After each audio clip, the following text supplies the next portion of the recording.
Yes, thank you. All three of the speakers have outlined a critical challenge we face, and the biggest problem in addressing this challenge is the definition of we.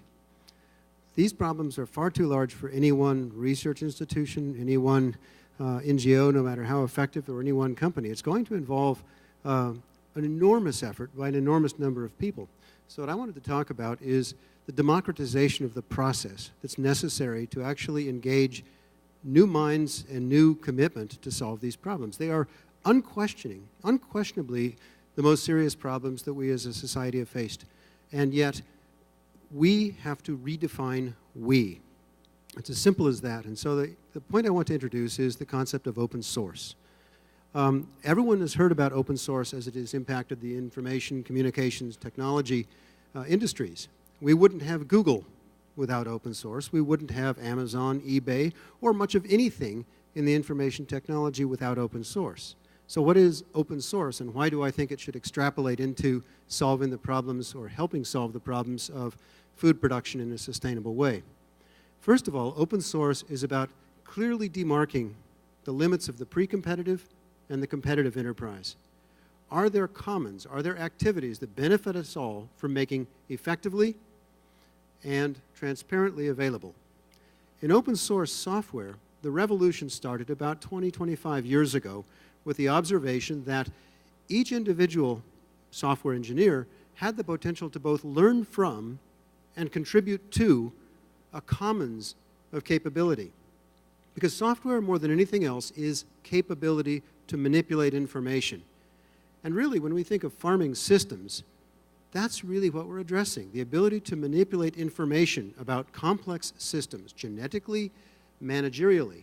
They are complex systems which are rich in information, which is itself latent in opportunity. Now, open source software was not just about a greatly left-of-center, give-it-all-away mentality, anything but that. It was a very sensible and logical way to say, let's keep our eye on the real win here. And the real win is creating value through the decisions that software allow you to make.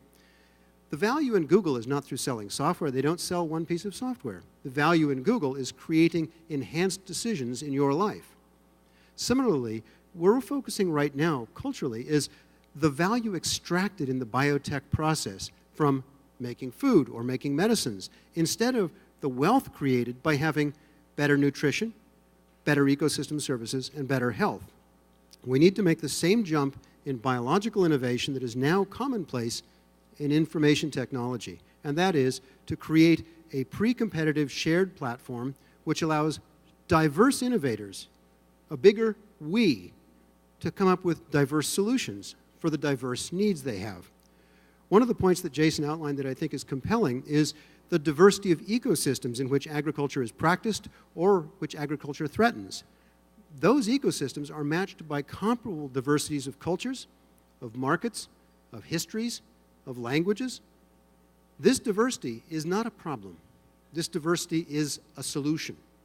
It is our opportunity now to make a platform, a set of tools that will allow each of those diverse innovators to become innovators, to come up with interesting solutions that meet their needs culturally, economically, and importantly, environmentally. So I'm not into the silver bullet. I spent most of my life as a molecular biologist trying to invent technologies that would decentralize the problem-solving process, and I think we're very close to it by taking some of the lessons from the open source community. The most important part of that lesson, interestingly enough, is not about sharing. It makes it sound very warm and fuzzy to say that it's crowdsourced, but most good open source projects are the result of a small number of intensely committed people, very creative people, who opened their creativity to be tuned by others. We shouldn't assume that true creativity is the product of the masses. It's not. It's the product of committed individuals. Their ability to share that creativity so it can be nuanced, adapted, and changed is what makes open source so special. So how do we do that in agricultural production?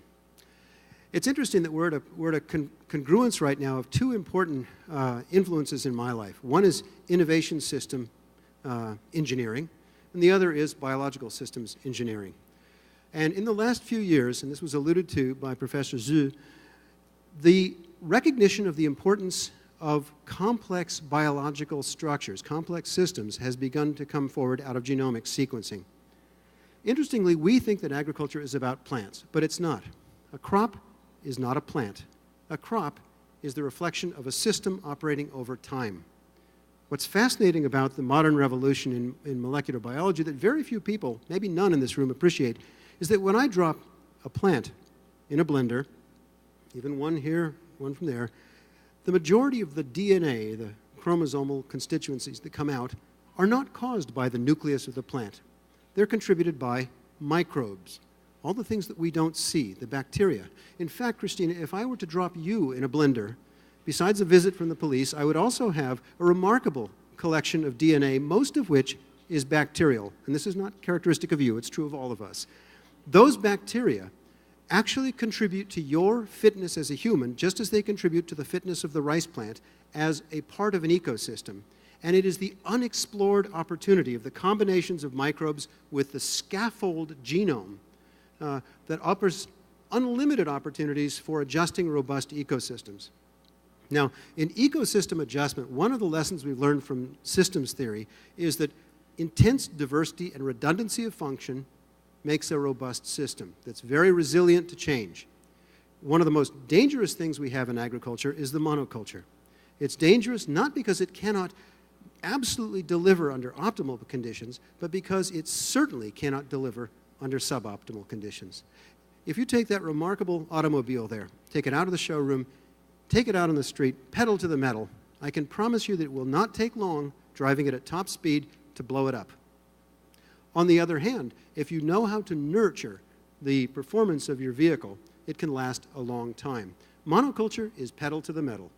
What we have to do is learn, can we get enormously substantial performance that is resilient to the changes in the environment that Professor Zhu is working on, or to the ecosystem needs that Jason's referring to? And I think the answer is going to be yes. Just as the revolution in the last 3 years, 4 years in the United States National Institutes of Health Human Microbiome Project is indicating that a huge number of health and fitness opportunities exist by understanding and potentially adjusting the microbial population that makes us who we are. Similarly, the next revolution in agriculture will be understanding the rich population of microbial life that gives robustness and adaptability to performance systems, which are crops. So open source is not just about intellectual property sharing, though there's a serious component of that. It's really about opportunity creation for resilient, networked, generative performance changes. So I want to actually, if we come time around in the question and answer for the throngs that are paying attention, I'd like to actually talk about how intellectual property systems and genetic systems, which are accurately described as genetic, not simply organismal, can combine to allow a new threshold of innovation by new players. Part of that is going to be disrupting the incumbency. There are a small number of multinational corporations that largely control large-scale innovation in agriculture. These are not bad companies, but they're doing something very, very conventional and, I think, unimaginative. That is, they're looking at the individual owned opportunity of a single genetic change, taking it up to scale. And I'd like to conclude by saying that scale is often assumed as something we go up with.